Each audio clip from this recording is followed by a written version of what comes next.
قصیده یا شیخ احمد جزیری خودش راضی به خودی مبدأ خاطره و فلسفه که ولی غریب بودیه بورا وحدانیت خدا دا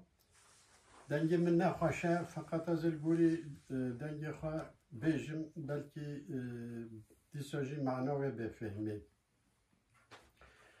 سر وحدت جاء الجرتي حتى بأباد واحد وفرد بذات خوينين شعداد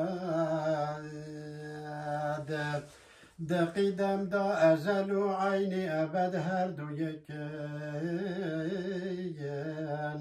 سرمديت ودخيازتنا أزل بتنا بعد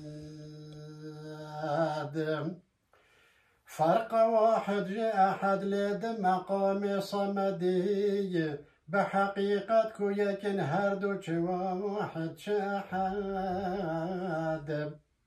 يك درياتو بزن قنجة موجود حبايب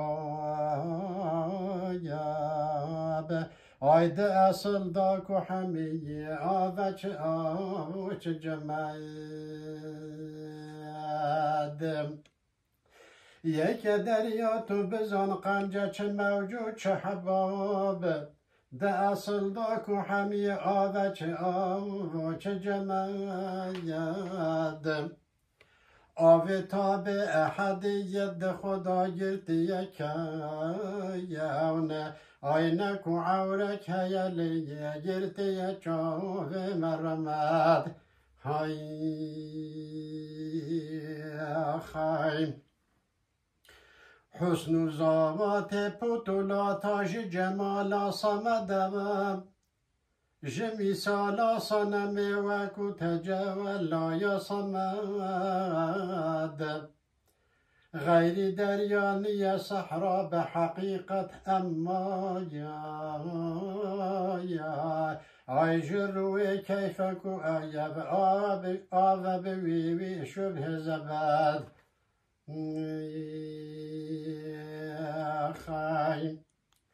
كل يوم هو في شأن النبي غافل جي هر پیا پیج شئونان دگرد فید و مداید گرد آیادم بدیا سر علم ابلیسی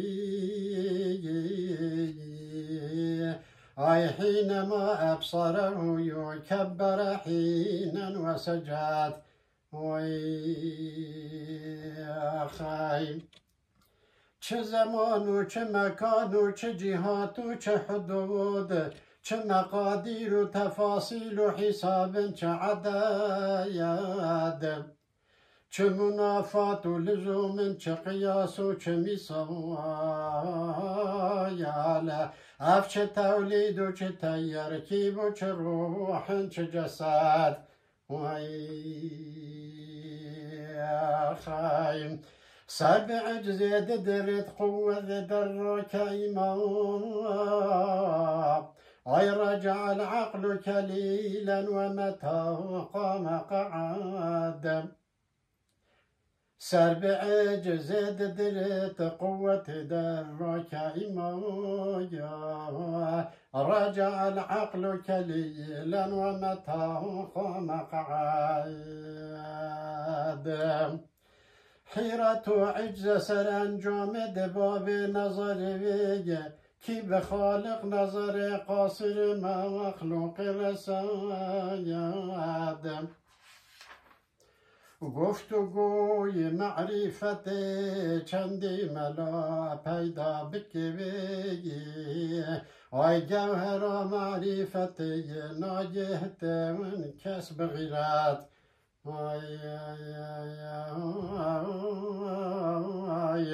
گفتگوی معرفت چندی ملا پیدا بکی آی جوارا معرفت ناگهت من کس بغیرت